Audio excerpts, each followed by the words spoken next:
Boa tarde a todos e todas. Estamos aqui, mais numa tarde, com o Quintas de História. E hoje recebendo o professor Tiago Bernardon. O professor Tiago Bernardon, um grande especialista na área de História Social do Trabalho, e ele vai nos trazer aqui muitas informações sobre a pesquisa nesse campo. Professor Tiago Bernardon.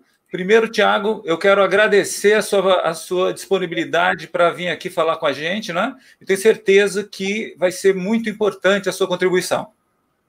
Beleza. Valeu, então, Paulo. Boa noite para ti. Agradeço aí o convite para participar aqui do Quintas de História, Paulo, que está organizando aí, né? Não sei se é a segunda, terceira vez que está à frente, já perdi as contas, já.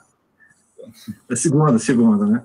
E dessa atividade importante, né, que acontece aí no curso de licenciatura em História da UFPB, restrito geralmente para nossa comunidade no CCHLA, e agora nessas contradições da pandemia, né, permitindo que a gente dialogue com pessoas de outras paragens além aí da nossa universidade. Então, agradecer e parabenizar aí, Paulo, pela iniciativa, né, da gente poder fazer esse diálogo aí com bastante gente, né, tanto da nossa casa, gente que nós ainda nem conhecemos, né? Gente que passou aí para começar o curso, mas não entrou em sala de aula física, presencial ainda, né? A gente só conhece virtualmente alguns. E agradecer, então, a iniciativa. Boa noite, boa tarde, boa noite, né? Para quem aí, boa tarde, boa noite, que está falando aí no chat. E agradecer, então, o convite, espero que a gente tenha uma tarde proveitosa. Antes de começar propriamente o conteúdo, né, eu preparei aqui até um slide para a gente dialogar e tal, para facilitar alguma visualização. Eu gostaria de fazer apenas duas ponderações iniciais que eu acho que são importantes para esse momento, né? Primeiro, me solidarizar, né, com a morte, solidarizar com os familiares e amigos, né, dos quase 170 mil falecidos pelo Covid-19. Agradecer a sua disponibilidade para vir aqui falar. Tá.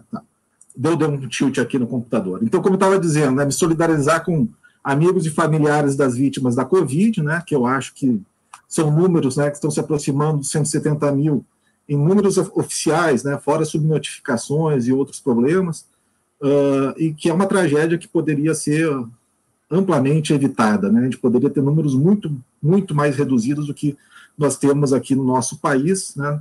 Falando do mundo inteiro, mas sobretudo aqui no nosso país, por uma gestão que eu considero absolutamente catastrófica, né? E por isso mesmo eu considero que, inclusive, responsável, né, por essas mortes. E outra questão que eu acho que é importante a gente falar também, que nós aqui na UFPB estamos vivendo uma situação muito inusitada, né?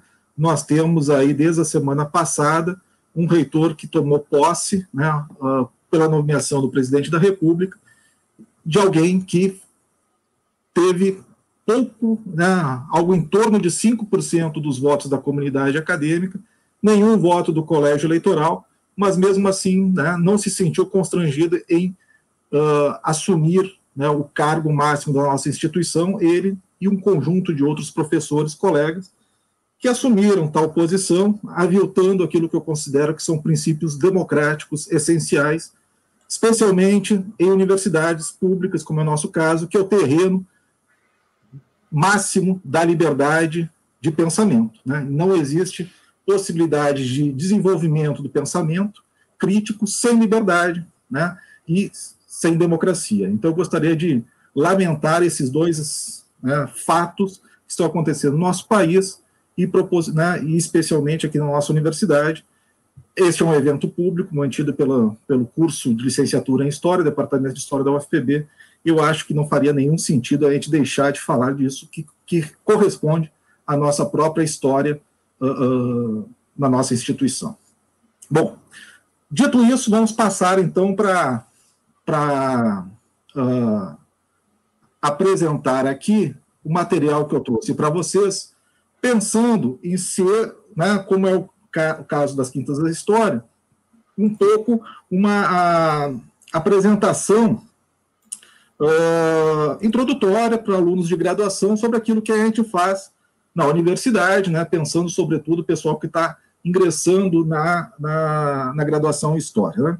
Como o Paulo falou, né, eu me dedico a questões relacionadas à história do trabalho, história social do trabalho, desde a minha graduação, desde, né, quando eu fazia iniciação científica, continuei os estudos no mestrado e no doutorado, e tenho desenvolvido aqui nos últimos 10 anos, quase 11 anos, que eu estou aqui na Paraíba, primeiro na Universidade Estadual da Paraíba e agora na Universidade Federal da Paraíba.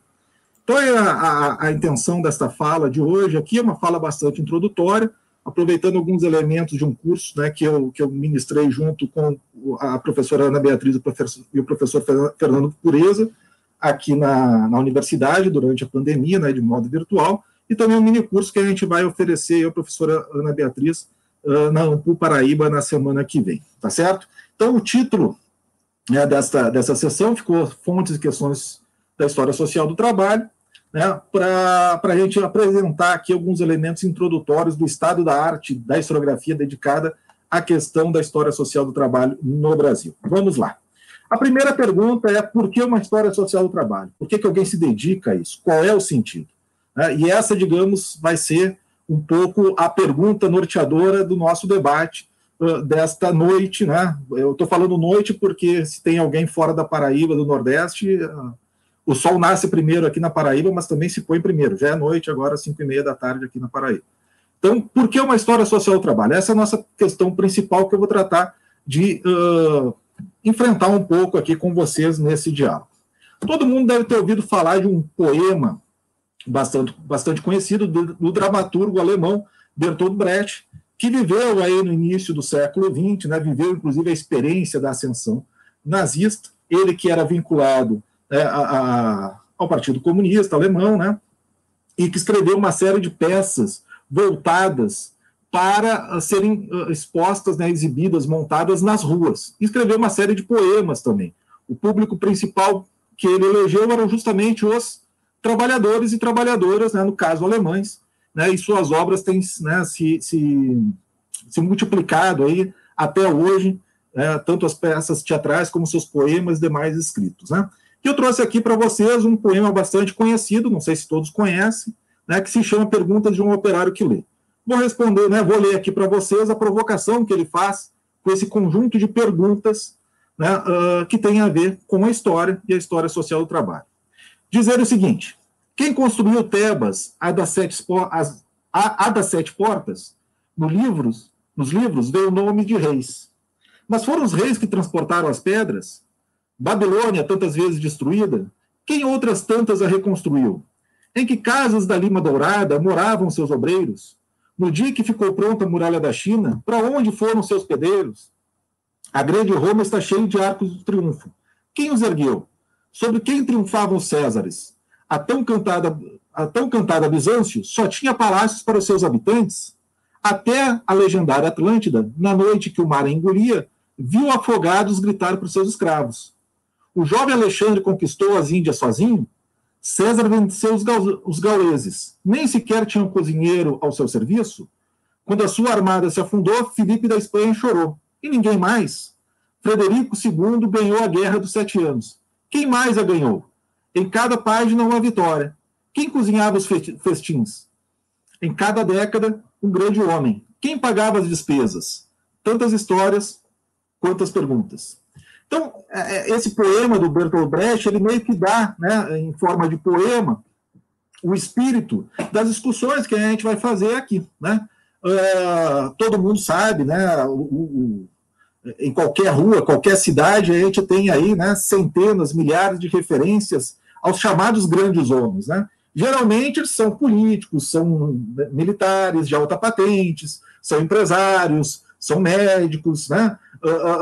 Geralmente são homens, né? Reis, né? Governadores, etc. É aquilo que se constituiu, né? Uma convenção de chamar como uma história oficial, ou seja, uma forma em que aqueles que ocupam os cargos de poder também ocupam as narrativas oficiais sobre a história. É como se fosse um sequestro da história para analisá-la, compreender a realidade segundo os seus próprios interesses, ou pelo menos controlar para que eles não, né, que uma história não fira os seus interesses. Né? E por isso a história é sempre um campo de disputa é um campo político, né? Não é à toa que nós temos neste exato momento, né, como na eleição de 2018 para cá, muito antes, mas sobretudo na candidatura daquele que se elegeu presidente, né, a gente tem um ataque sistemático ao conhecimento histórico, sobretudo aquele produzido na academia. Por quê? Porque a produção do conhecimento histórico ela se baseia na crítica, ela se baseia do não conformismo com narrativas, com explicações fáceis, né? E explicações fáceis, explicações sobre a história, estão presentes em todas as formas de espaços públicos, né? Então, a história é um terreno de disputa. É um terreno de disputa por quê? Porque ela produz significados sociais sobre o presente e, portanto, tenta moldar limites sobre a atuação no presente com vistas a possibilidades de construção do futuro. Então, se convencionou chamar, né, a uma história oficial, esta história higienizada, produzida de acordo com os interesses daqueles grupos, das classes dominantes, dos grupos políticos dirigentes, que não ofereçam riscos à sua posição, né? Então, uma espécie de história dos vencedores, vencedores momentâneos, vencedores daqueles que estão no poder. E essa história oficial, melhor dizendo, né, se coloca em contraposição àquilo que vai se convencionar chamar, especialmente por alguns autores que a gente vai ver aqui, chamar de uma história vista de baixo. Ou seja, uma história justamente desse pessoal que o Brecht estava falando, que não aparece nos livros, não aparece nos monumentos, né, mas que, de uma forma ou de outra, não teria história sem esse conjunto de anônimos que vivem, né, e sustentam as bases daquilo que são consideradas as grandes glórias dos chamados grandes homens, né? Então, essa história vista de baixo, ela se constitui como uma história daqueles grupos subalternizados, aqueles que vivem em condição de subalternidade, né? E vivem em condição de subalternidade pelas relações sociais constituídas em meio ao processo histórico, né? Então, é a história de gente escravizada, é a história de gente camponesa, é a história de mulheres, é a história de trabalhadores e trabalhadoras, né, de grupos variados aí, que são sempre, né, escondidos, como se eles fossem, né, estivessem à margem da história ou estivessem escondidos nos porões da história, né, pensando numa estratificação social, como aquela ideia da pirâmide, que nós temos um pequeno grupo, né, que tem o poder, né, exerce o poder e conta a história como se fosse uma história de glorificação dos seus próprios atos, né? Enquanto a história de vista de baixo ela faz questões daqueles grupos que, em meio às lutas sociais, né, no presente ou em outros presentes, são chamados vencidos, né?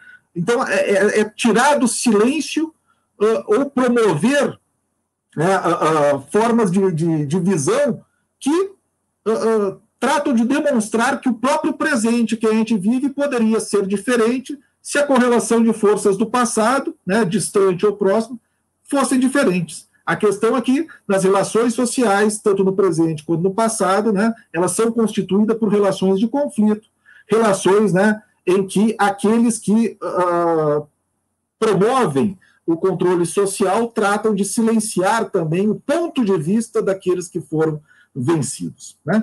Nesse sentido, a história ela se contrapõe como forma de conhecimento específico daquilo que são formas de referência ao passado que todos nós, como indivíduos ou sociedades, coletividades, né, temos, né, que é o terreno da memória. Todos nós, né, mesmo não sendo historiadores, temos aquilo que a gente pode chamar aqui, né, temos memória, e temos também uma certa noção, né, daquilo que a gente poderia chamar aqui de forma geral, de consciência histórica, ou seja, referências explicativas para explicar o processo histórico em que nós estamos inseridos.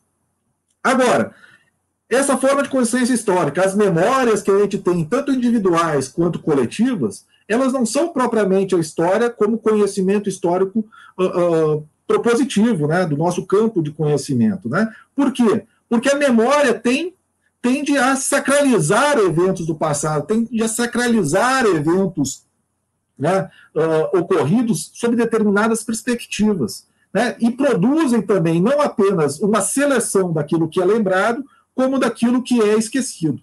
Nesse sentido, a história ela traz à tona aquilo que a memória também escamoteia, né, por vários processos, né, de tentar, como eu disse, né, de tentar, inclusive, silenciar aqueles que são considerados os vencidos ou subalternizados, né? Mesmo assim, todos nós, né, quem fez terapia, sabe um pouco disso, né? O que é o trabalho de terapia, em grande medida, do ponto de vista individual? É trazer à tona uma série de experiências que nós, né, consideramos traumáticas e que marcaram a nossa vida. E que, às vezes, por alguma forma de reação, né, a gente trata de esquecê-las, como se fosse, né, como o esquecimento fosse uma forma de proteção. E a psicanálise, né, ela acaba trazendo à tona, né, essas memórias como uma forma de enfrentamento e de uma forma diferente de lidar com isso, né, com o enfrentamento dessas experiências do passado. No terreno social, né, mal comparando, é mais ou menos isso que a gente faz também. A gente traz à tona uma série de elementos que foram, por uma série de processos sociais, inclusive a força, legado ao esquecimento ou ao silenciamento, né? Ou seja, o silêncio propositivo por aqueles que acham que a lembrança pode incomodar seus propósitos, seus lugares de poder. Então, a história, né?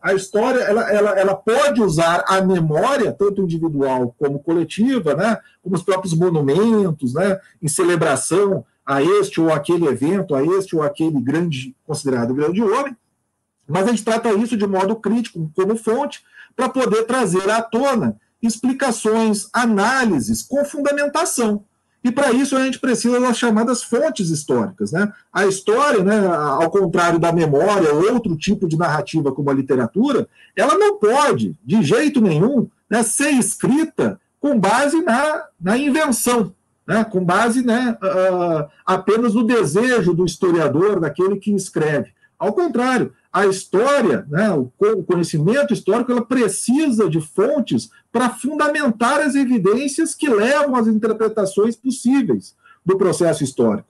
E o que os historiadores fazem é justamente debater essas interpretações baseado em evidências verificáveis, que é o que a gente chama de fontes para fundamentar as nossas análises. Então, a história, ela é um tipo de conhecimento que é limitado, porque nosso olhar sempre é limitado, evidentemente, por isso que o conhecimento histórico nunca para, né? A gente está sempre revisitando temas, questões do passado, que são moldadas também pelos nossos interesses do presente. Então, a história, né, o conhecimento histórico, ele oferece ferramentas de contraposição a preconceitos, ao senso comum, a opiniões infundadas, a sínteses generalizantes, percepções casuísticas, e é por isso que o historiador incomoda tanto, né? Quem está começando o curso de história aqui, prepare-se que vocês vão começar a ver o mundo de outro jeito, através dos elementos de rigor da análise do passado, e vocês vão estragar vários fins de semana com suas famílias em domingos, né? Em almoços de domingo. Vocês vão ser uma espécie, né, da mosca da sopa, da música do Raul Seixas, né?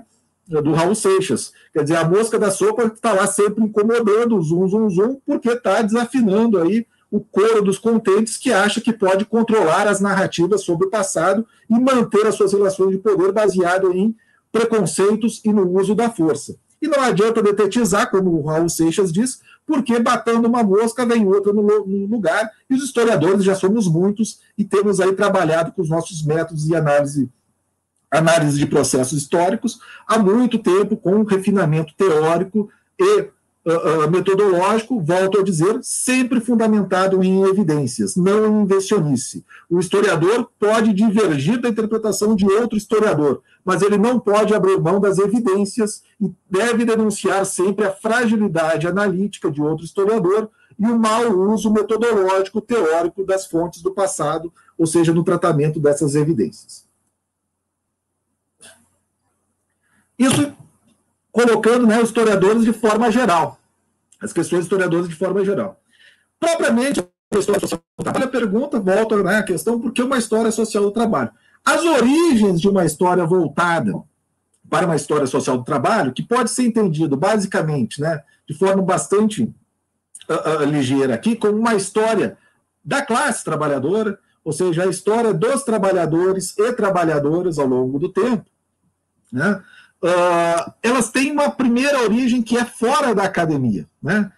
Como vários outros também movimentos sociais desenvolvem, né, questões críticas fora da academia, e a academia acaba incorporando, né, a pertinência desses debates, dessas questões, para compor um quadro mais complexo do processo histórico. Como eu estava falando antes, né, se existe, né, a dita história vista de cima, a história vista de baixo se coloca como contraposição. O que interessa para a gente, na verdade, é a história da relação de classes, ou a relação entre os subalternizados e aqueles que estão, né, na estrutura de poder, na estrutura social, né, em uma posição mais privilegiada de poder.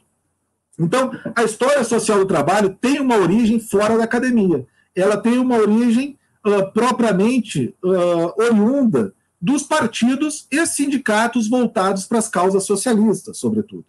Quem faz parte aí, né, de movimentos sociais, quem tem experiência, né, em sindicatos, partidos, sabe como as discussões, né, coletivas, elas sempre são pesadas sobre qualquer questão do presente. E há muitas disputas, inclusive, internas e externas, né, ou seja, nas disputas sobre táticas e estratégias de organização das suas coletividades.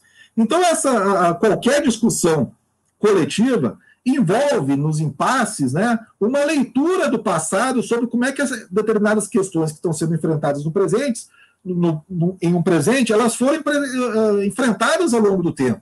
Se determinadas táticas e estratégias organizativas, como é que elas foram, né, processadas, como é que elas foram desenvolvidas, que caminhos elas seguiram, explicam cisões, dissidências, mudanças de postura, mudanças de táticas, mudanças de estratégias, mudanças de leitura de mundo. Né? Então, qualquer movimento social, como qualquer coletividade, igrejas, grupos empresariais, né, universidades, departamento de história, sempre famílias, sempre se reporta ao passado para tratar de explicar, né, determinadas questões do presente. E isso é muito comum, né, em movimentos que se pretendem ser internacionais, como é o caso, né, de correntes políticas oriundas do próprio movimento operário, como é o caso, né, do movimento socialista, nas suas mais variadas vertentes, né, desde o socialismo utópico, social-democracia, o marxismo, né, o comunismo, o anarquismo, né, todos eles, né, têm as suas leituras de mundo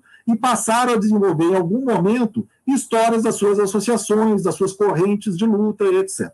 Então, a gente tem uma origem militante, no primeiro momento, que está completamente engajada com os propósitos dessas pessoas organicamente envolvidas nesses movimentos. Né? Então, a gente tem aqui, né, algumas fotos para dar um exemplo.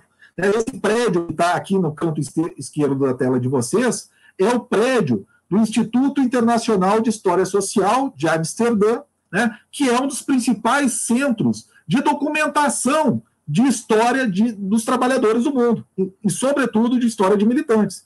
Tem aí, né, nesse acervo, né, que é um instituto, né, de pesquisa histórica também, tem escritos aí de Marx, né, de Bakunin, de Proudhon, etc., e levantamento de dados aí de mais de um século. Né?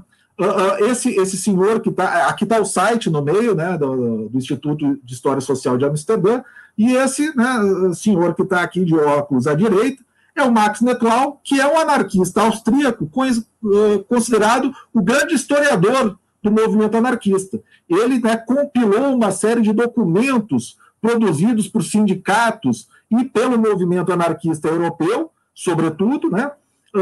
Ele compilou, organizou isso, e boa parte das origens do Instituto de História Social de Amsterdã, né, se remete justamente aos documentos organizados por Max Nettlau aí no início do século XX, né, na Áustria, né, que por uma série de motivos, inclusive, né, pela ascensão do nazismo, né, foram remetidos, né, para outras partes da Europa, inclusive para Amsterdã, e que viria depois, mais tarde, a constituir este instituto. No caso brasileiro, a gente tem algo semelhante também, certo? A gente tem aí, no caso brasileiro, origens militantes, dos primeiros escritos sobre a história do trabalho no Brasil. São escritos, né, produzidos na primeira metade do século XX, por militantes engajados no movimento operário, no movimento sindical, e foram produzidos no primeiro momento, sobretudo, por anarquistas, por social-democratas também, né, por militantes do Partido Comunista do Brasil, PCB, que vai ser fundado em 1922, inclusive por uma cisão, né, de uma parte do movimento anarquista, e a gente vai ter depois, né, socialistas, trabalhistas, enfim, vários militantes, as suas mais variadas correntes políticas, vão ter seus escritos de memórias ao longo do tempo.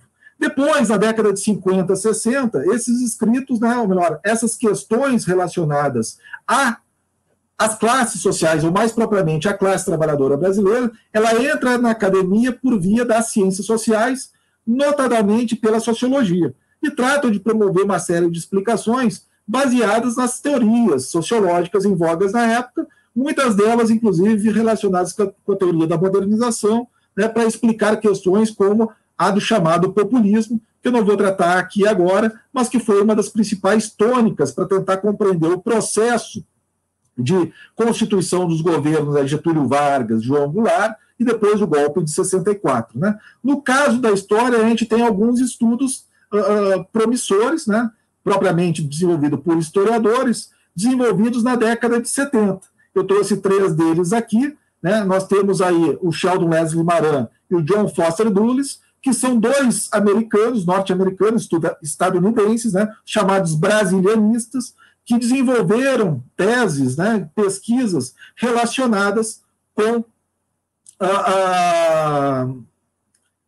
a documentação produzida pelos militantes do início da República Brasileira. Então, nós temos aí anarquistas e imigrantes do movimento operário brasileiro, 1890 a 1920, anarquistas e comunistas no Brasil, se eu não me engano agora, também de 1889 até 1940, 45, agora não estou lembrado exatamente o recorte temporal deste livro, e Trabalho Urbano e Conflito Social, de 1890 também 1920, desenvolvido por Boris Fausto, este brasileiro, e é resultado da sua tese de livre docência na USP. Né? Temos também Silvia Petersen, no Rio Grande do Sul, né, que desenvolveu também nesse período um estudo sobre o movimento, a constituição do proletariado urbano no Rio Grande do Sul, na Universidade Nacional Autônoma do México. Né? Não resultou em livro, mas também está aí na década de 70 como os trabalhos pioneiros da historiografia. Qual é a diferença em relação às origens militantes das ciências sociais? É justamente a utilização das fontes, né, produzidas na época, do recorte temporal pesquisado, ou seja, documentação produzida por militantes do movimento operário brasileiro, né, do início da República Brasileira, certo? Então, tem um amplo uso de fontes para tratamento de evidências produzidas pelos próprios militantes, para constituir, portanto, né, questões de pesquisa relacionadas com a experiência concreta desses sujeitos históricos, no caso, a classe trabalhadora brasileira.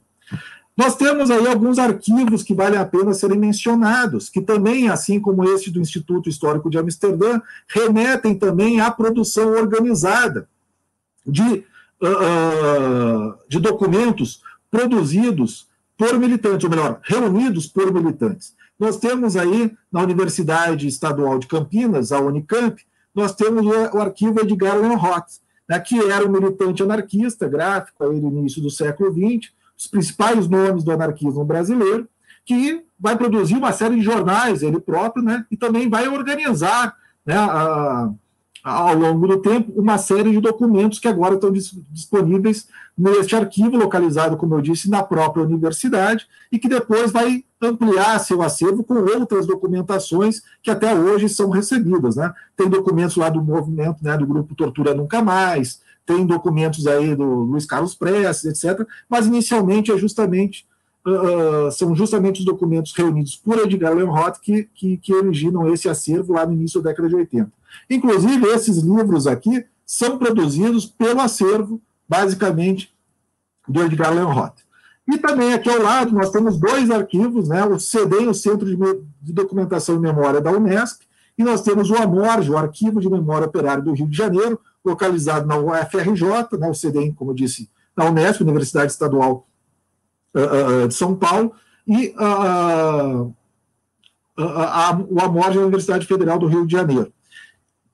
Essa documentação, por sua vez, também foi reunida, né, a sua base, por um outro militante do início do século XX, que é esse senhor, que tem 2 fotos também, que é o Astrogildo Pereira. O Astrogildo Pereira é um militante anarquista do início do século, que em 1922 vai fundar o Partido Comunista do Brasil, o PCB, né? Deixa de ser anarquista para se engajar em torno da Terceira Internacional, né? E os métodos dos revolucionários bolcheviques. Então, uma série de documentos também que ele reuniu, foram protegidos, inclusive, por uma série de redes de proteção ao longo dos golpes que a gente teve no Estado brasileiro, e foram remetidos, inclusive, para fora do país, como é o caso da Fundação Feltrinelli em Roma, e que depois, na década de 90, passado, né, os períodos mais complicados de repressão existentes no Brasil, esses documentos voltam e aí passam a ser divididos, né, a parte mais antiga fica na Unesp, a parte mais recente no AMORG, e eles continuam também recebendo outros documentos. Então a gente tem aí um conjunto de documentos que vão desenvolver uma substancial historiografia brasileira sobre questões relacionadas ao trabalho. Nessa biblioteca bagunçada que vocês estão vendo atrás de mim aqui, a gente tem vários e vários livros, né, produzidos em torno das questões relacionadas à história social do trabalho, especialmente aos movimentos sindicais, né, e as experiências coletivas, de ação coletiva da classe trabalhadora brasileira. Nós temos também aqui, né, para citar, são vários no Brasil inteiro, né, estou trazendo aqueles que eu considero, né, os principais, os pioneiros. Né. Nós temos o Centro de Cultura Social, que existe ainda hoje em São Paulo, um centro de cultura social anarquista, fundado em 1933, e que tem uma série de documentos produzidos pela militância anarquista desde o princípio do século XX, e é mantido, né, por esses grupos militantes. E nós temos aqui um português, que depois vai ser radicado no Brasil, se eu não me engano, na década de 40, 50, né, que é o Edgar Rodrigues, falecido há pouco tempo, e ele também, na sua casa, reuniu uma série de documentos e teve, né, sua vinculação, ele no Rio de Janeiro teve alguma vinculação aí com o Centro de Cultura Social. E o Edgar Rodrigues, além de organizar, né, armazenar seus documentos, ele também tratou de transcrever uma série de documentos que, em formato de livros, né, que serviram também para a pesquisa de historiadores, né, inclusive ele próprio, né, tratou de escrever outros livros. No Brasil, a gente tem uma série de militantes, né, que trataram de organizar acervos privados, né, além do Edgar Rodrigues. Tem um caso do Rio Grande do Sul, um radialista chamado João Batista Marçal, também falecido há pouco tempo, que reuniu uma série de documentos para o caso do Rio Grande do Sul. Estou falando do Rio Grande do Sul porque é minha terra, mas não só por causa disso, daqui a pouquinho eu explico. E que também foi pioneiro, né, na conservação dessa documentação. E o que consistia, o que consiste, sobretudo, esses acervos considerados pioneiros no caso brasileiro? São acervos, né, que reúnem fontes periódicas desenvolvidas, produzidas pelo próprio movimento operário brasileiro, né, a chamada imprensa operária. Né? Nós temos aqui alguns exemplos, né, de jornais produzidos por militantes, produzidos por e para militantes, né? Ou por militantes e para a classe trabalhadora, em que eles tratavam de uma série de questões sindicais e de perspectivas de ação coletiva para a promoção de um futuro alternativo. No caso dos anarquistas, né, a promoção, né, da sociedade anárquica, né, casos comunistas, a promoção, né, do comunismo, enfim, os anarquistas também, né, do comunismo, assim, o seu ponto de vista de como chegar lá, né, de quais métodos usar para chegar a esses fins.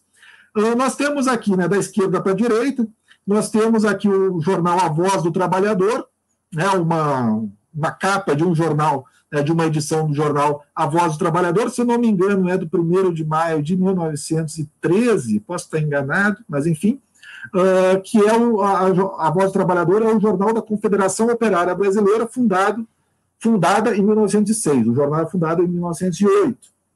Né? Nós temos aí o Spartacus, logo depois, que é um jornal, né, de 1919, o jornal A Democracia, ligado ao Partido Social Democrata do Rio Grande do Sul, o jornal A Plebe, que é um jornal paulista anarquista, que chegou a ter, em determinado período, produção diária, o que demonstra a força da militância, da experiência operária no início do século, sobretudo em 1917, né? Quer dizer, os jornais geralmente tinham, esses jornais operários tinham uma periodicidade de 15 dias, uma vez por semana, 15 dias, ou às vezes um mês, e a Plebe chegou a ter uma edição diária né, para mostrar, né, como essas ideias circulavam, a intensidade da procura dessas ideias e também do interesse em escrever nesta imprensa. Né? Inclusive, o Edgar Lanrot, citado antes, está presente em vários desses jornais, sobretudo a Plebe.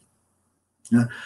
Nós temos aqui edições facsímiles. À direita nós temos aí uma revista anarquista chamada A Vida, que teve a sua edição facsímile produzida pela editora Ícone, né, que é fácil ser encontrada e adquirida, e embaixo nós temos aí a edição facsimilar da Semana Social, que é um jornal produzido em Alagoas, né, especialmente pelo Antônio Canelas, que é um militante também anarquista que vai estar também ligado ao Partido Comunista, vai ser expulso do Partido Comunista, né, e teve uma atuação importante no Rio e, sobretudo, aí em Maceió. Para quem é da UFPB, o jornal A Voz do Trabalhador também tem uma edição facsimilar e tem um livrão lá no Laboris que pode ser consultado para suas futuras pesquisas, né, se tiver interesse. Recomendo muito vocês conhecerem esse tipo de material que está à disposição de vocês. Certo? Bom, a questão é a seguinte, né? Tudo que eu falei até agora remete a uma outra... um outro debate necessário. Né? O que é a classe trabalhadora, por que a gente tem que estudar isso ou não tem que estudar isso? Né? As grandes referências que a gente tem, não únicas, isso é importante, não únicas, mas a grande referência, pelo menos que eu trabalho, e que a boa parte da historiografia brasileira trabalha, ainda que com leituras muito diferentes, né, sobre o conceito de classes sociais e de classe trabalhadora, remete a Marx e Engels. Né? Por quê? Porque eles passam aí, no Manifesto Comunista, sobretudo, a identificar ou a manifestar publicamente, né, essa ideia do manifesto, né, a necessidade da classe trabalhadora se reconhecer como classe e se organizar politicamente para promover uma intervenção no processo histórico. O que isso quer dizer? E isso é importante. Marx e Engels, como colocam lá no Manifesto Comunista, que foi encomendado pela Liga dos Justos de Londres, ou seja, né, eles não inventam a luta de classes, nem o conceito, o termo classes sociais. Eles ajudam a dar uma substância conceitual diferente para o conceito de classe trabalhadora e ajudam a criar caminhos para a interpretação daquilo que eles chamam de luta de classes.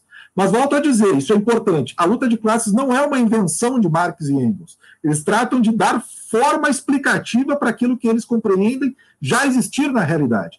Tanto é que Marx e Engels não inventam o movimento sindical, sequer as organizações operárias mesmo de tipo político operária. Eles se engajam em movimentos já existentes. Então, o Manifesto Comunista, que é um dos livros mais importantes já produzidos na humanidade, dos mais lidos, perde apenas para a Bíblia, para Dom Quixote, e é um panfleto, ele é um panfleto de apresentação ao mundo daquilo que vem a ser, né, essa organização política que se quer representante da classe trabalhadora para promover o que eles chamam de emancipação da humanidade. O que eles estão querendo dizer com isso? Que a humanidade, né, se estrutura em relações de classe, que se fundamentam em quê? Em formas de exploração e opressões convergentes. Ou seja, as classes sociais, no conceito marxista, né, desenvolvido por Marx e Engels, as classes sociais só existem em relação uma com as outras. E o cerne dessa relação é uma relação de exploração. Não é uma relação de cada um faz o que quer e junta, né, acumula riquezas de acordo com o seu próprio mérito, como é a ideologia liberal, né, que organiza o mundo, se pretende organizadora do mundo, que tem com o capitalismo em expansão. Marx e Engels procuram demonstrar que, ao contrário das aparências, a sociedade é uma só e todos que fazem parte da sociedade estão centralmente relacionados por relações de exploração. Né? Então, ao contrário, por exemplo, do que tem a visão liberal, que associa a ideia de classe social com renda, então tem a classe A, B, C, D e E, né? E cada um faz parte dessa classe de acordo com a renda que tem, com padrões de consumo que tem, né? Então, se o sujeito tem 2 geladeiras em casa, ele é da classe B, se ele não tem um TV, não sei das quantas, então ele já vai para a classe C, etc. Se ele tem salário, né? Enfim, a questão para o Marx e Engels não é essa. A questão é de uma relação social baseada em relações centralmente relações de exploração, em que a riqueza acumulada por uma classe, ela é produto das formas de exploração existentes, né, mantidas sobre as outras classes, em que o próprio Estado, né, a ideologia, as formas de ver o mundo, inclusive a própria história, ajudam a conformar uma argamassa social de resignação, para que as pessoas não percebam que elas estão sendo exploradas e considerem que elas não podem fazer nada a não ser aceitar, né, de modo conformista a situação que elas se encontram. Então, Marx e Engels, né, produzem aquilo que vários autores chamam do Manifesto Comunista como uma espécie de revolução copernicana das ciências sociais, ao tratar de explicar o processo histórico a partir das relações sociais de classe, que são relações sociais de produção e, portanto, estão centradas nas relações sociais de divisão do trabalho, né? Então, a classe dominante, né, a classe que acumula riquezas, ela acumula riqueza produzida por classes sociais que trabalharam, mas não tiveram, né, não têm meios para manter a riqueza que ela própria produz, né? E, além disso, ela não tem também controle sobre o ritmo da produção que é ditada pela classe dominante. A classe dominante, para Marx e Engels, né, ou as classes dominantes, né, e relacionadas também com as classes dirigentes que controlam o Estado, as classes dominantes, em linhas gerais, né, elas se identificam faltou a palavra agora aqui, pela apropriação dos meios de produção. São elas os detentores do meio de produção. E, sobretudo, no capitalismo, aqueles que não detêm os meios de produção devem vender a única mercadoria que dispõe, que na sociedade capitalista é o trabalho. No capitalismo, portanto, ainda que não seja apenas no capitalismo, mas no capitalismo como forma geral, né, a gente tem aí a formação cada vez maior de apenas 2 classes sociais, que é, de um lado, a burguesia detentora dos meios de produção, e de outro, o proletariado, que não é detentor do meio de produção, né, não tem terreno, não tem uma vaquinha, não tem nada para poder sobreviver, e para poder sobreviver, por força, precisa vender a única mercadoria que tem, que é a força de trabalho, e vende a força de trabalho, né, por um preço abaixo do que ela efetivamente vale, porque ela vale aquilo que ela produz. Mas, para ela, na relação de exploração, ela não é retribuída pelo aquilo que ela produz. Ela recebe menos do que aquilo que ela produz, e a diferença é apropriada pela classe dominante.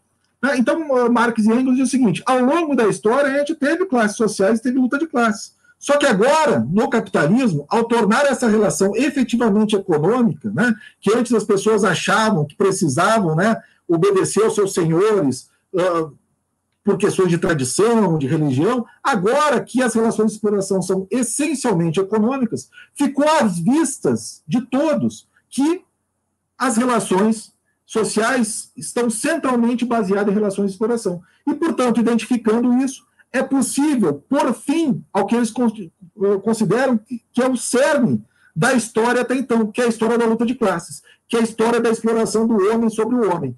Para pensar uma nova possibilidade de história, a história da emancipação humana, deveriam colocar fim ao elemento central da exploração, que é a propriedade privada dos meios de produção.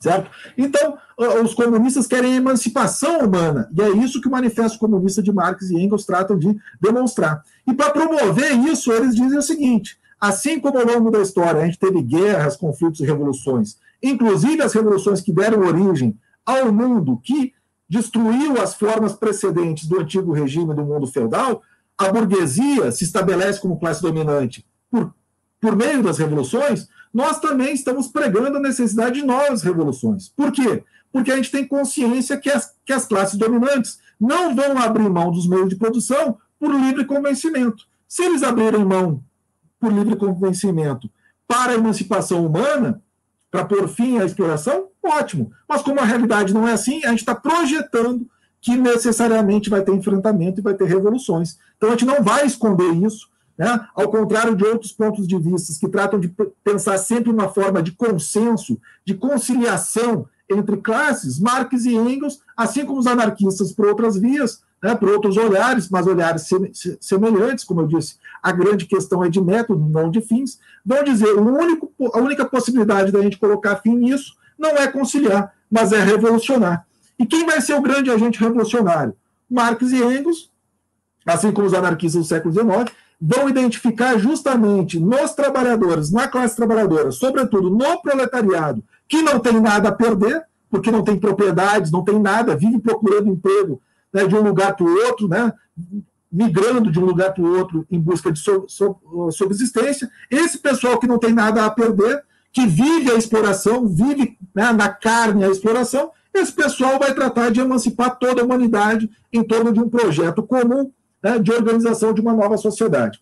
Então, aí a gente tem uma percepção da classe trabalhadora como classe que tem a possibilidade de um projeto político que compete a ela, né? E é isso que faz com que também uma série de debates que se desenvolvam do ponto de vista político e que são analisados do ponto de vista da história, inclusive acadêmica, né, passe a compreender como é que esses métodos de ação, como, né, se desenvolveram as formas de organização em torno dessas perspectivas revolucionárias ou que tratam-se de se desvencilhar dessas perspectivas revolucionárias. A gente vai ter também, né, uma série de perspectivas políticas que tratam de organizar a classe trabalhadora, mas em outros tons, que não seja o tom revolucionário, que não seja a perspectiva revolucionária, mas que seja também da perspectiva da conciliação de classes. No Brasil, a gente teve um grande exemplo aí em torno, né, da política, né, corporativista e estruturada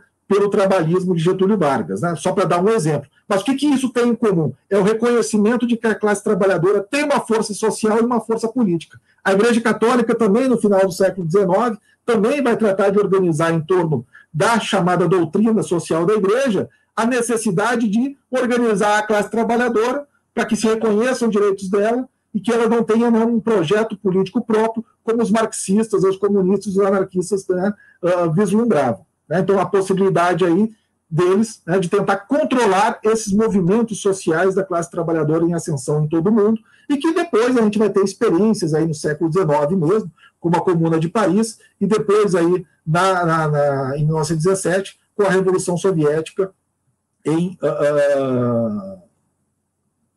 na Rússia, né? Mas aí a gente tem alguns elementos que a gente deve levar em consideração. Classe trabalhadora é a mesma coisa que classe operária? Para muita gente, ao longo do tempo, foi. Isso o historiador deve levar em consideração. Classe operária, né, como o conjunto de trabalhadores ligados à indústria, né, às fábricas, eles compõem o conjunto da classe trabalhadora por um bom, né, para alguns movimentos ao longo da história, sim. A classe trabalhadora ou o agente revolucionário é aquele que tem experiência fabril. Outra questão que a gente deve levar em consideração: a classe operária é a mesma coisa que o movimento operário? Classe operária é uma coisa, o movimento operário é outro, né? E a gente não pode confundir nem a classe operária com a classe trabalhadora, ou seja, o conjunto do operariado faz parte da classe trabalhadora, mas a classe trabalhadora também tem outras experiências, inclusive fora das fábricas. O que leva o trabalhador a vender sua força de trabalho na fábrica são as contingências dele ser proletário, e que leva a sua venda de força de trabalho para o comércio, o setor de serviços, etc. E o movimento operário também não pode ser confundido com a classe operária, embora uma série de movimentos políticos tentem fazer, por fins, né, propagandísticos, a união entre a sua tendência política e a atuação política do conjunto da classe. E mais, né, a história social do trabalho no Brasil, ela possui também características próprias, periodizações e dicotomias marcadas na historiografia, que tem a ver também com as grandes questões do desenvolvimento das experiências coletivas sindicais ao longo do tempo, né? Nós temos aqui, eu estou vendo que o tempo está avançando, alguns historiadores, sobretudo ingleses, de origem marxista, que também trazer uma série de perspectivas diferentes para os historiadores do mundo inteiro, sobretudo no Brasil, que vão ter um grande impacto no Brasil. Nós temos aqui Eric Hobsbawm, né? Inclusive uma foto aqui no Brasil, no caso em Porto Alegre, o livro aqui, Os Trabalhadores. Ele também escreveu vários outros livros dedicados ao estudo da classe trabalhadora, da classe operária inglesa, né? Entre eles um livro chamado Mundos do Trabalho, que vai dar origem a um grupo de trabalho vinculado ao UNPU, chamado Mundos do Trabalho, justamente por causa deste livro, e que está agora, né, prestes a constituir a Associação Brasileira de História do Trabalho. E outra grande referência, né, que também faz um debate dentro do marxismo, rompendo com a perspectiva da Terceira Internacional Stalinista, mas dentro de uma perspectiva que continua sendo da crítica ativa do materialismo histórico, fundado por Marx e Engels, que é Edward Thompson, que também era amigo, né, companheiro aí de Hobsbawm. Ele escreveu alguns livros muito importantes, que são referências para a historiografia brasileira como um todo, como a formação da classe operária inglesa, Costumes em Comum, que é do processo de resistência à expansão do capitalismo, ou da forma de mercantilização de vida, né, que começa no mundo rural, de uma série de questões que não cabe desenvolver aqui, né, e que vão dar origem à Revolução Industrial, e aí o Thompson vai tratar de desenvolver pesquisa sobre como é que esses elementos populares trataram de resistir às investidas de mercantilização da vida, né? Inclusive, né, mobilizando tradições rurais, tradições, né, seculares, né, das formas de ver o mundo, que consideravam completamente inconcebível, né, tu vender o pão para satisfazer a fome de alguém, satisfazer a fome de um faminto necessitado, né, vender o pão de acordo com a lei da oferta e da procura. O pessoal se revoltava com isso, né, linchava, né, o pessoal, os comerciantes e tal, porque considerava isso absolutamente imoral, né, absolutamente inadmissível alguém se prevalecer da lei de oferta e de procura ao invés de matar a fome de um irmão. E aí a gente tem outros livros dele, aí, como A Peculiaridade dos Ingleses e A Miséria da Teoria, Um Planetário de Erros, que é o grande debate teórico que Thompson faz contra, né, as referências do marxismo estruturalista de tipo stalinista, especialmente com o filósofo francês Louis Althusser, certo? As dicotomias, como eu estava falando, e que devem ser levadas em consideração nos estudos sobre o trabalho no Brasil. Se no primeiro momento, assim como em outras partes do mundo, a maior parte dos estudos da história social do trabalho se dedicava ao estudo do movimento operário, né, ao longo do tempo, sobretudo da década de 80 para cá, né, que é quando a historiografia do trabalho se desenvolve, uma série de questões começam a se desenvolver, né, no sentido de problematizar aquelas dicotomias que muita gente considerava como natural. Ou seja, não, vamos tratar historicamente isso. O que é natural não é histórico, né, mas tudo, né, que envolve seres humanos, né, é histórico, tem história, portanto, podia ter sido diferente, né, e nada que se apresenta na realidade tem a ver, né, pela vontade divina ou pela natureza. Então, algumas dicotomias que eram tratadas, né, como separação estanque, em que cada historiador se dedicava ao seu problema, passaram a ser revistas. Então, por exemplo, né, existe de fato na historiografia, da história, né, uma separação como os historiadores estavam tratando entre o trabalho escravizado e o trabalho dito livre.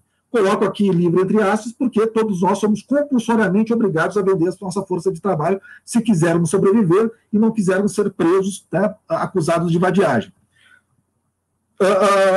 A gente vê aí que a gente tinha uma tradição historiográfica toda dedicada à escravidão e outra dedicada à história do trabalho, que começava em 1889. Só que as pessoas que viveram a escravidão, depois de 13 de maio de 1888, continuavam vivas. Que experiências a gente tem aí do pessoal que viveu a escravidão e que tem a ver com as experiências desenvolvidas depois de 1889. Né? Então, basicamente, a gente tinha imagens, né, estereótipos que o trabalhador escravizado é o trabalhador negro, e essa era uma história que ia até 1888. E a gente tem uma outra história, né, de trabalhadores brancos, imigrantes, sobretudo a partir do caso de São Paulo, né, que levam a análise do operariado brasileiro, dito livre, e aí volto a dizer, uma história do trabalho vinculada à história do movimento operário. Será que não tem outras questões relacionadas a experiências, inclusive, de lutas, que remetem ao passado da escravidão? A gente tem uma série de historiadores que passaram, né, especialmente já no século XXI, né, especialmente nas últimas 2 décadas, eu diria que especialmente nos últimos 15 anos, pensar o rompimento dessa barreira, desse chamado muro de Berlim historiográfico, que separava a experiência da escravidão da experiência do trabalho dito livre, né? E passaram a ver a complexidade, as permanências, as tradições, inclusive as tradições de luta contra a escravidão pela abolição, promovida pela aliança entre trabalhadores dito livres e escravizados, né? A gente tem uma outra aí separação importante, né, a chamada Primeira República ou República Velha, né, e 1930. Será que a gente também não tem experiências importantes que remetem, né, que a gente considera a priori como próprias de 1930, mas que a gente tem origens que a gente pode remeter à Primeira República? Né? Para o senso comum, inclusive, 1930 passa a ser o marco de invenção dos sindicatos brasileiros, o que não é verdade. A gente tem uma série de organizações coletivas desenvolvidas ao longo da Primeira República.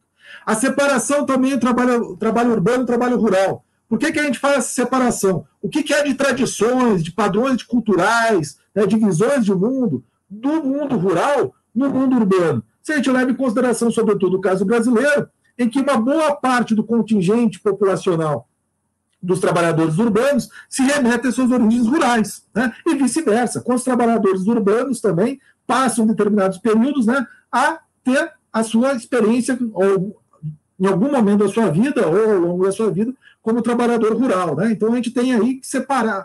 Essa separação ela precisa ser revista muitas vezes, né? Então essas separações não são tão rígidas assim. Assim como, né, a separação entre trabalhadores imigrantes nacionais, né? Ou seja, a gente tem aí também estereótipos que associam ao imigrante um caráter mais revolucionário e ao trabalhador brasileiro um caráter mais passivo, né, que é constituído, uma visão justamente constituída em meio à luta de classes, é uma visão desenvolvida pelo Estado, pela classe dominante, para tratar de perseguir imigrantes, né, e intimidar o conjunto da classe trabalhadora, perseguindo e expulsando, né, lideranças imigrantes, né, e dizendo que são os maus imigrantes que promovem as badernas e são subversivos. A gente expulsa eles, né, enquanto nossos trabalhadores nacionais não querem saber nada disso. Experiências concretas não mostram isso. Mostram o contrário, um discurso preconceituoso e práticas intimidatórias de localizar alguns bodes expiatórios para promover formas de controle mais amplo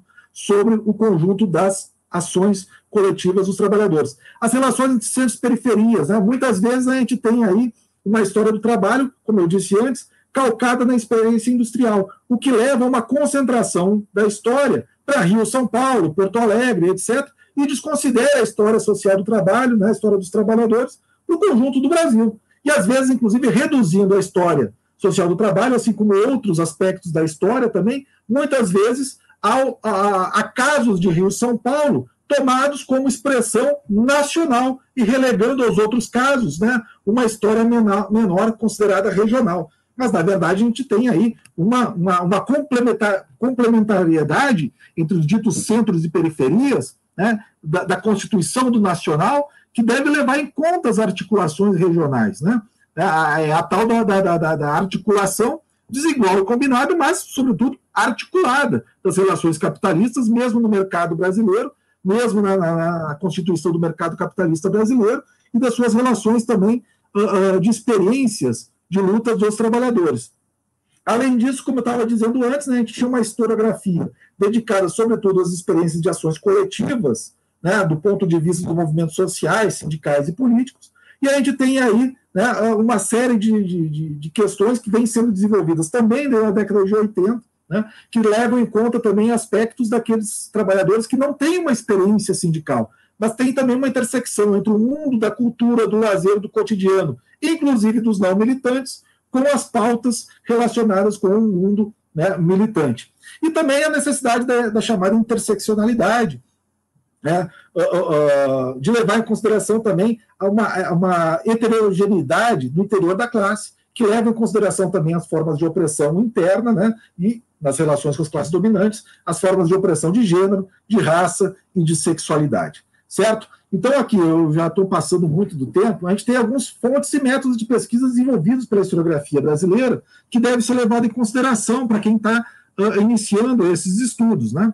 Então, a gente tem aí um conjunto de fontes periódicas, como eu disse antes, né, que são as fontes pioneiras da pesquisa sobre a história do trabalho no Brasil, relacionados com a história do movimento operário, do movimento sindical, da chamada imprensa operária e também a imprensa de grande circulação, a chamada imprensa comercial, empresarial, né? A gente não pode abrir mão também de estudar a legislação, porque a lei também, as relações com o Estado, a lei é a forma de regulamentação, né, das relações de classe, ou das relações, no caso, capital-trabalho. Né? Pensemos no caso da escravidão. A escravidão era legal, então como é que tu tem que acompanhar a legislação da escravidão para compreender também questões sociais relacionadas ao estamento jurídico da escravidão. E o mesmo vale para o dito trabalho livre. A gente tem aí uma série de regulamentações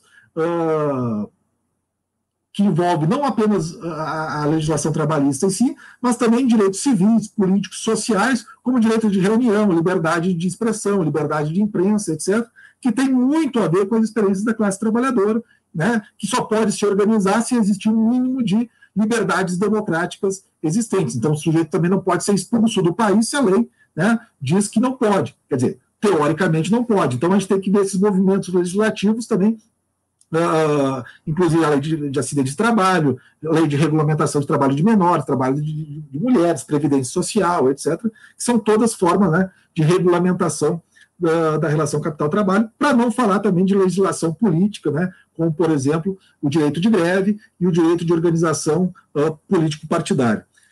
Por falar em político-partidária, sindicatos, né, também a necessidade da gente pesquisar estatutos e atas de organizações sindicais, né, de entidades mutualistas, de entidades político-partidárias, etc., de experiências organizativas da classe trabalhadora.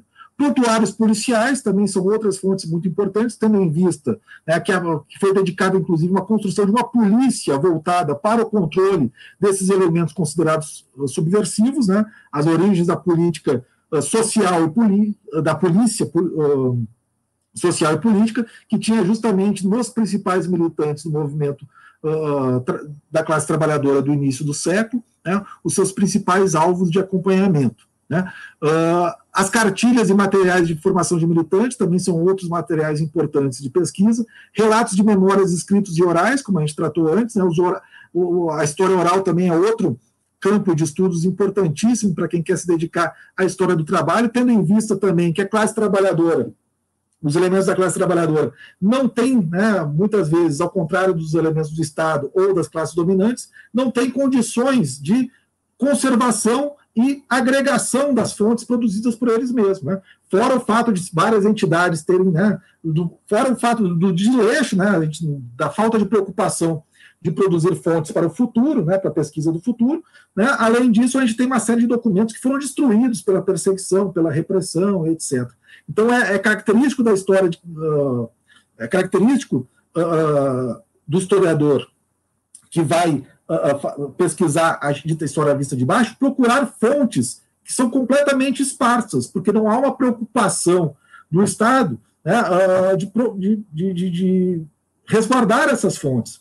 Fora o fato de que boa parte desses trabalhadores também não produzem fontes, né, sobretudo escritas, considerando que uma parte substancial também são constituídas de analfabetos ao longo da história. Né? Então, os relatos orais também são outras fontes muito importantes para a pesquisa da história vista de baixo e dos trabalhadores. Censos demográficos e estatísticos, números, também são fundamentais para quem quer estudar a história social do trabalho, fotografias, mapas, né, processos judiciais, crimes civis trabalhistas, prontuários médicos e de assistência social, etc., etc. Ainda o tempo está correndo, eu só vou mostrar aqui rapidinho, né, minha experiência aqui na Paraíba. Como eu disse antes, eu fui professor da Universidade Estadual da Paraíba, onde ajudei a construir, né, o Núcleo de Documentação Histórica do Centro de Humanidades, localizado em Guarabira, que se organiza através de processos trabalhistas movidos juntos ao Tribunal Regional do Trabalho da 13ª Região, que são documentos movidos por trabalhadores, né, da Paraíba, especialmente aí da região de Guarabira, onde se localiza, né, o Centro de Humanidades da UAPB, onde tem um curso de História. E essa documentação ia para o lixo. Ela ia ser destruída, virar papel picado e ser doado para instituições de caridade e levantar algum fundo por aí. Quando eu soube disso, isso em 2010, tratei de organizar um convênio e essa documentação foi para lá em Guarabira, na Universidade Estadual, e são, como eu disse antes, né, fontes riquíssimas, ainda que produzidas por advogados, por juízes, para tratar das relações de conflito entre classes, especialmente da população rural. Então, aqui sou eu, alguns quilos mais magro, né, tratando aí perto do Natal de esvaziar o caminhão e acomodar da forma que deu lá em Guarabira.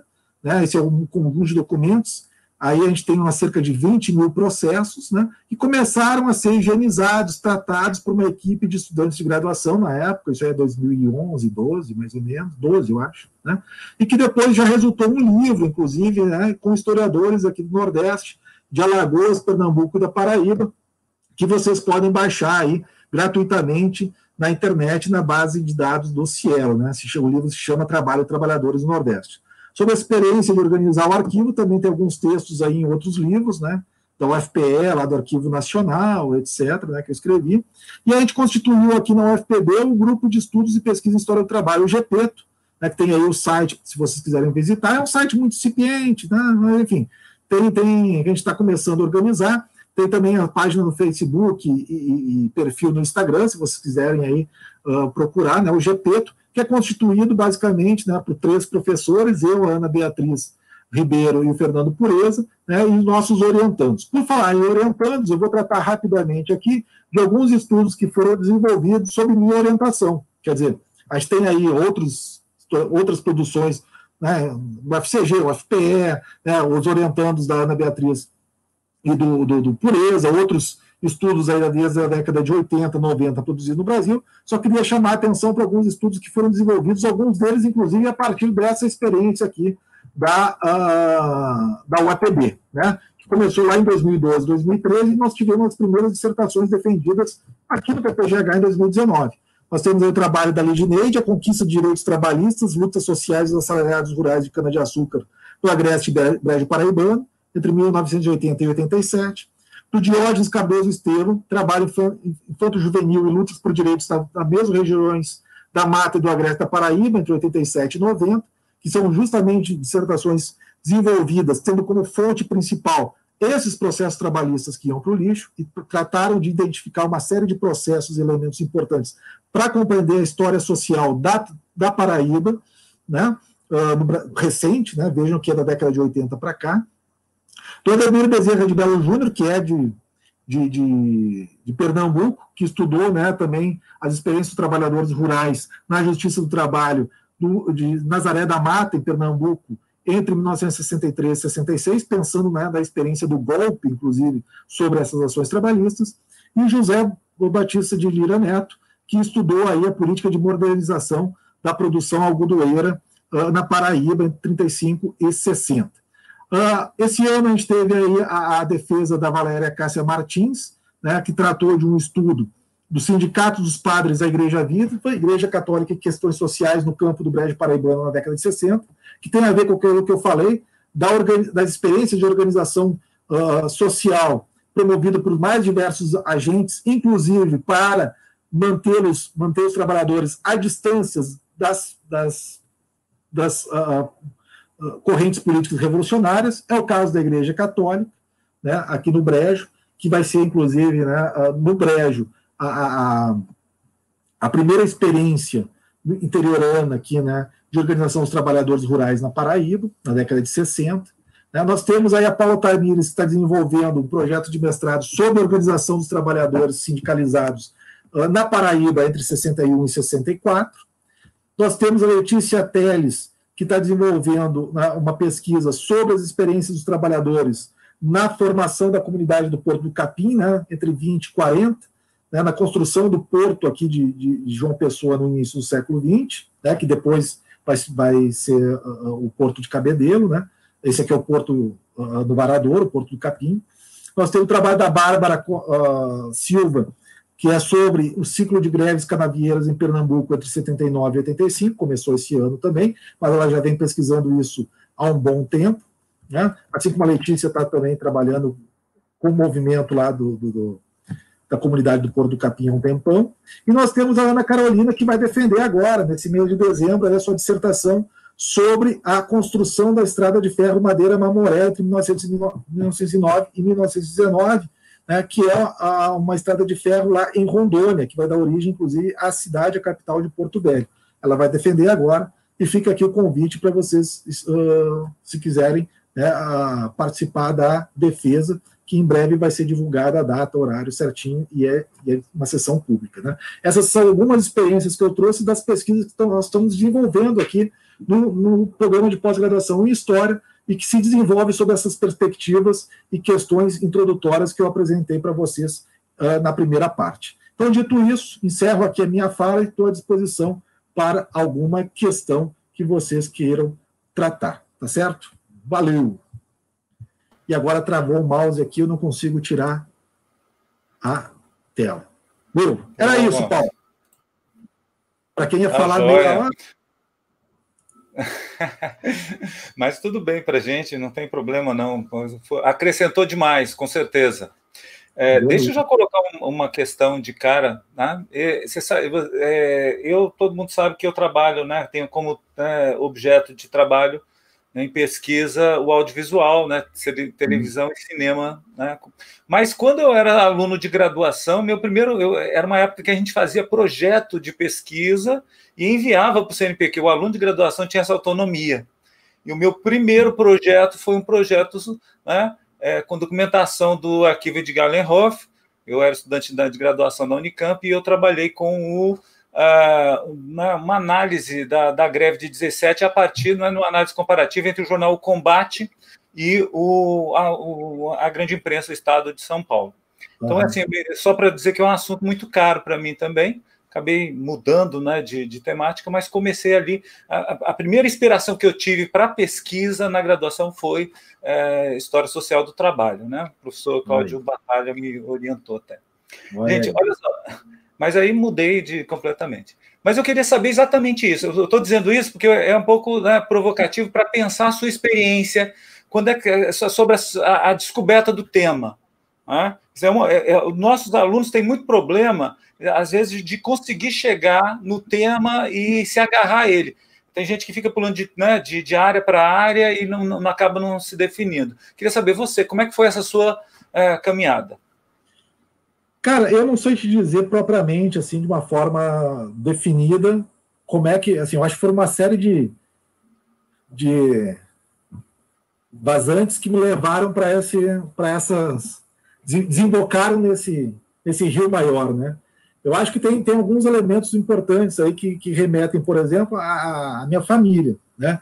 E a ética moral da minha família, que tem a ideia do trabalho como elemento fundamental. Mas é uma ética de trabalho, né, de camponeses italianos, né, vinculado ao catolicismo, uma ideia do enriquecimento, do aburguesamento, etc., né? Mas que tem na ideia do trabalhar com as mãos, né, trabalho efetivo, digamos, um cerne moral, né, constitutivo do estar no mundo. Então, assim, meu pai, minha mãe, toda a minha família, só falam de trabalho, trabalho, trabalho, trabalho. Agora, falam de trabalho, trabalho, trabalho, mas não querem saber, né, de anarquismo, de comunismo, nada disso, né? Muito pelo contrário, né? E que, assim, se a gente pega a experiência aí do norte do Rio Grande do Sul, que é onde meus pais nasceram, eu nasci em Porto Alegre propriamente, né? Isso está presente, inclusive, na apresentação simbólica das próprias cidades, né, que colocam lá no lema, né, o trabalho como um valor constitutivo daquelas comunidades. Né? Então, esse eu acho que é um elemento importante, né?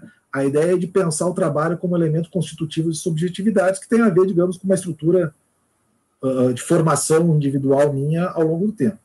A outra questão que eu acho que também reputo, há uma experiência. Eu também trabalhei desde cedo, etc.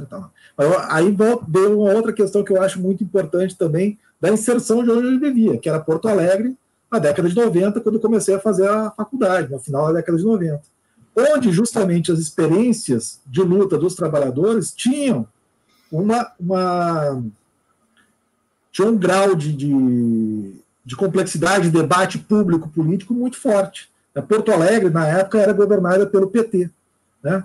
já uma série de experiências do PT, que tinham na ideia de organização dos trabalhadores, da autonomia, da cidadania, o elemento básico de transformação de uma sociedade mais humanizada, etc. Né? Essa experiência foi colocada, né? O MST também tem aí uma forte experiência muito grande, surge ali no Rio Grande do Sul, né? Esses debates estão ali muito presentes, e a experiência de Porto Alegre, inclusive, tinha uma repercussão internacional, tanto é que o Fórum Social Mundial, em contraposição ao Fórum do Capital de Davos, foi organizado justamente em Porto Alegre, né?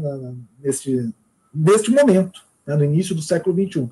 Então, a gente tinha um debate público muito grande, exatamente quando eu começo a faculdade de História, lá em 97, 98, que tem a ver com as formas de emancipação política e organização política da classe trabalhadora.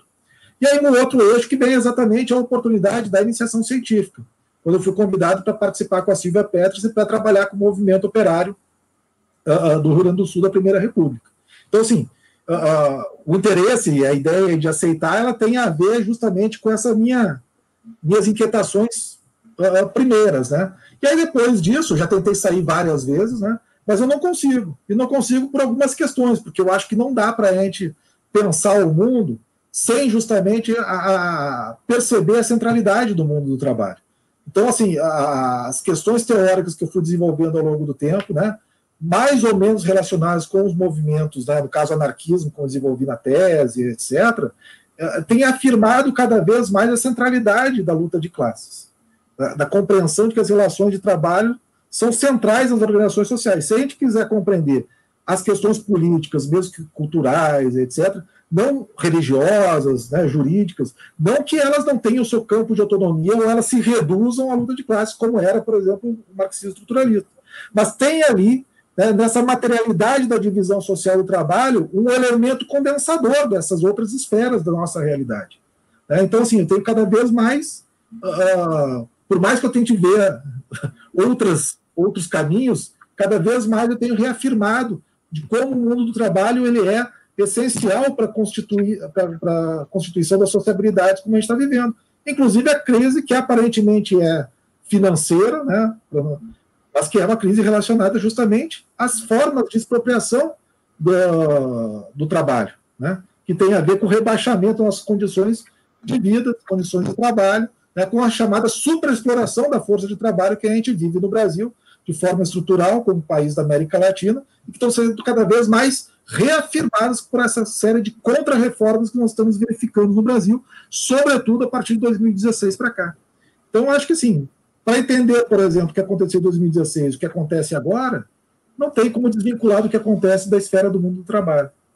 Então, é isso que eu tenho cada vez mais desenvolvido. Não sei se te respondi, mas é por aí. Respondeu sim. Olha só, a Kátia ela colocou uma questão aqui para você sobre a questão da produção historiográfica, né?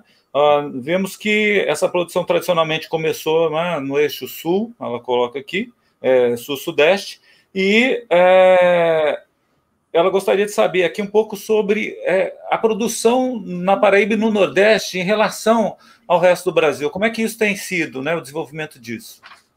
Então, a gente tem aí uma proliferação cada vez maior, né? Mas a gente tem, em termos de periodização do volume de pesquisas, a gente tem uma série de pesquisas que se desenvolvem, inclusive no Nordeste e na Paraíba, também desde a década de 80, mas a gente também tem aí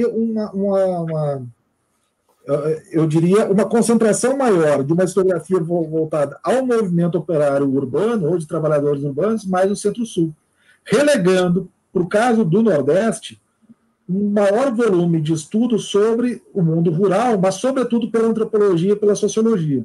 Não que a historiografia também não se desenvolvesse, mas ela também tem se desenvolvido de forma mais recente.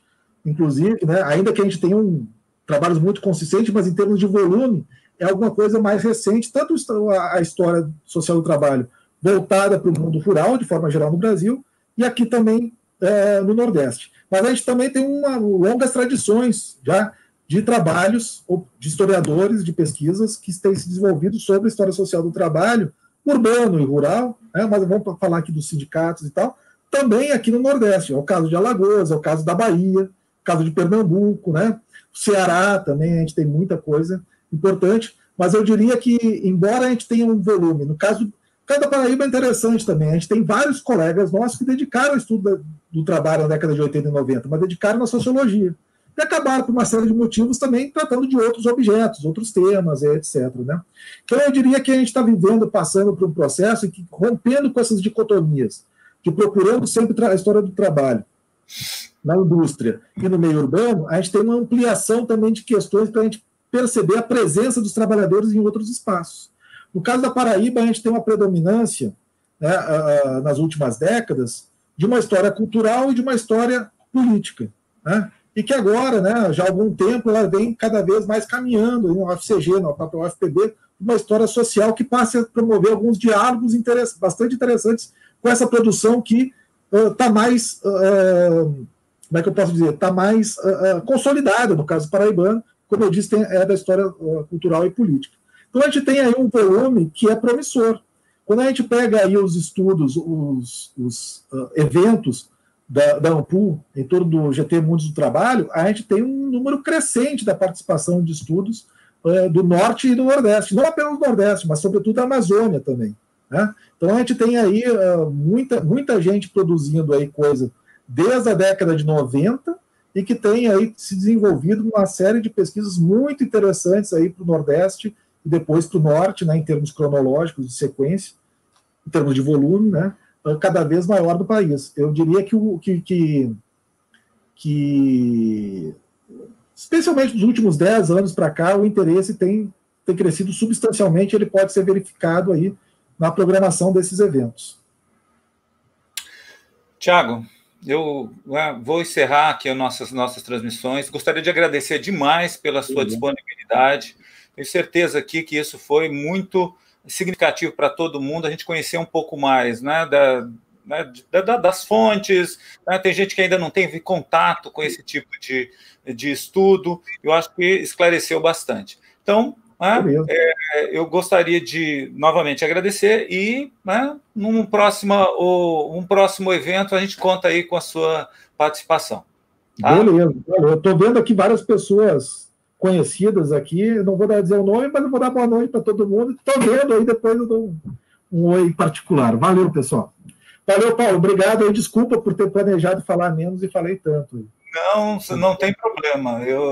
Na realidade, a gente não tem essa preocupação. Eu sempre falo assim, a gente mesmo não tem preocupação porque a gente não vai entregar o auditório às 7 horas. E deixa eu entregar aqui o auditório às 7 horas. Acho que você está mais preocupado. Mas tá jóia. Beleza, hein, Thiago? Eu vou continuar aqui conversando aqui com o pessoal. Beleza. A gente vai fazer um sorteio do livro que o Ângelo deixou aqui para ser sorteado. Beleza, pessoal. Obrigado aí. Desculpa se não foi muito inteligível algumas partes, mas qualquer coisa estamos à disposição. Sabe onde nos encontrar. Tá certo? Um abração, pessoal. Tchau, tchau. Valeu. Valeu, Paulo. Valeu.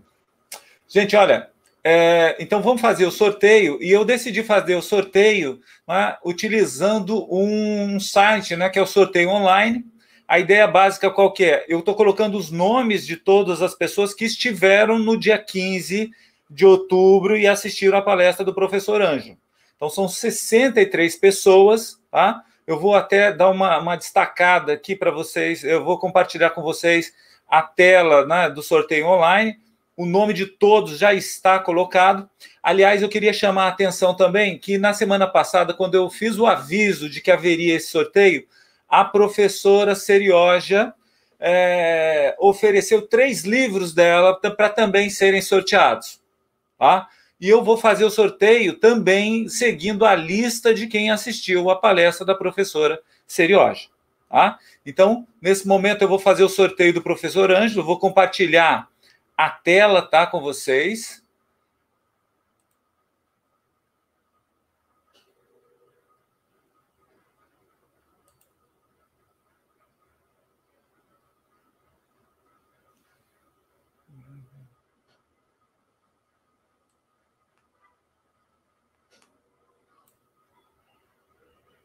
Estou procurando cá.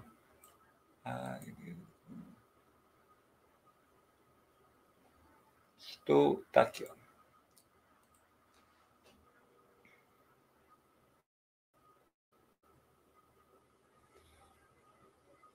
Já estou colocando. Bem, eu espero que todos já consigam ver os nomes aí. Eu até vou dar uma rodada para que vocês vejam, né, que todos os nomes estão aqui. Tá? Aí, ó, começando com Alisson. São, acho que, se não me engano, são 63 pessoas que fazem parte dessa lista. Tá? Ela está em ordem alfabética.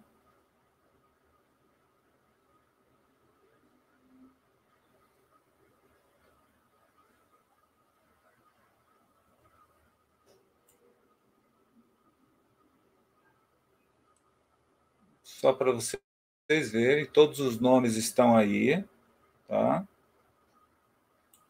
Ok? E como é que funciona, então? Gente, é simplesmente apertar aqui, né? Aqui embaixo, sortear, e vai aparecer o nome aí do vencedor aí do sorteio, né? Do livro do professor Ângelo. Ó, sortear, já sorteei, agora é só esperar o nome aparecer, tá? Está lenta, né, o processo.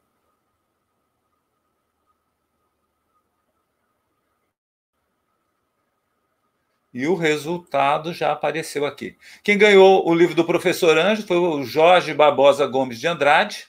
Tá? O Jorge, então, eu vou colocar aqui para vocês o recadinho aqui no... na realidade, o Jorge tem que mandar um e-mail para mim, paulomaia@cchla.ufpb.br, e assim que ele mandar, eu vou me comunicar com o professor Ângelo e vou mandar o contato dele para ele, e aí eles já vão poder fazer esse contato direto, onde ele vai receber o livro de alguma forma lá que o professor Ângelo vai combinar com ele. Gente, ó, o que eu vou fazer agora? Eu vou tentar, né, fazer agora o sorteio da professora Serioja, tá? Continuamos, né? Eu vou entrar lá no... Vou colocar os nomes das pessoas que estiveram...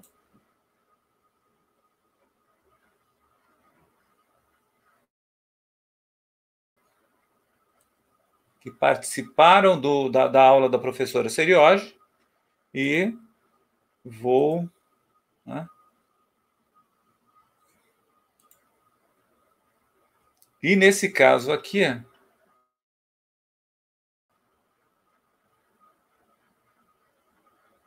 Então, olha, eu só estou colocando aqui, eu acho que a tela está compartilhada com vocês, né? Vocês estão vendo a coisa acontecendo.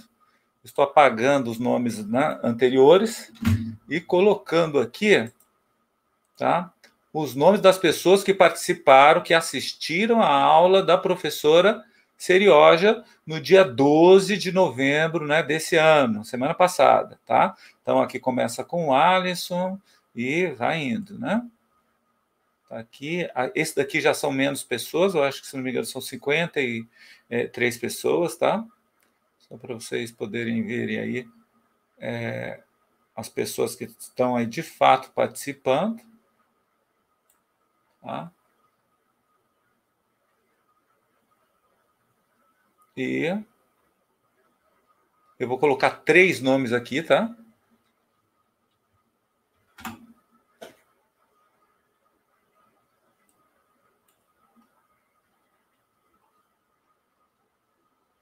E vou agora fazer o sorteio. Agora eu vou até mudar aqui para que a gente não... Opa! Vou mudar sorteio do livro da professora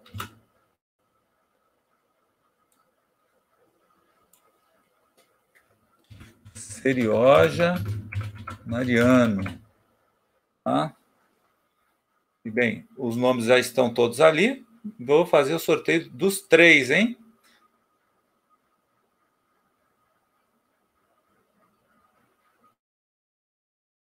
Gente, os 3 nomes sorteados: Gabriela Polido Garcia, a Patrícia Barbosa da Silva e a Raul Santos Pereira. Foram os 3 nomes aí que estavam, que foram sorteados e devem também fazer a mesma coisa, né? Mandar um e-mail para mim, tá? Aliás, eu estou colocando no chat aí, tá? A instrução, cchla.ufpb.br, solicitando o seu livro, e aí eu passo o seu contato para o professor Ângelo e passo o seu contato para a professora Serioja Mariana, tá bom? Gente, eu acho que a gente, né, demorou para a gente fazer esse sorteio, mas de fato agora ele aconteceu e eu estou aqui, eu já coloquei, né, o e-mail aí no chat, para que não haja dúvidas sobre o e-mail que as pessoas que foram sorteadas devem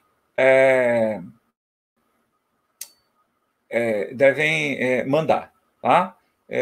Então, tá? Se as pessoas não estiverem aqui, avisem a elas, quem souber, quem conhecer, né? E vamos esperar, né? A gente vê aí, espero que as pessoas se comuniquem o mais breve possível para a gente resolver esse problema. Pessoal, um grande abraço a todos, até a semana que vem. Semana que vem a gente vai fazer a palestra, né? Que é com a professora Solange Rocha, tá? E o Quinta de Histórias volta semana que vem. Um grande abraço e tchau.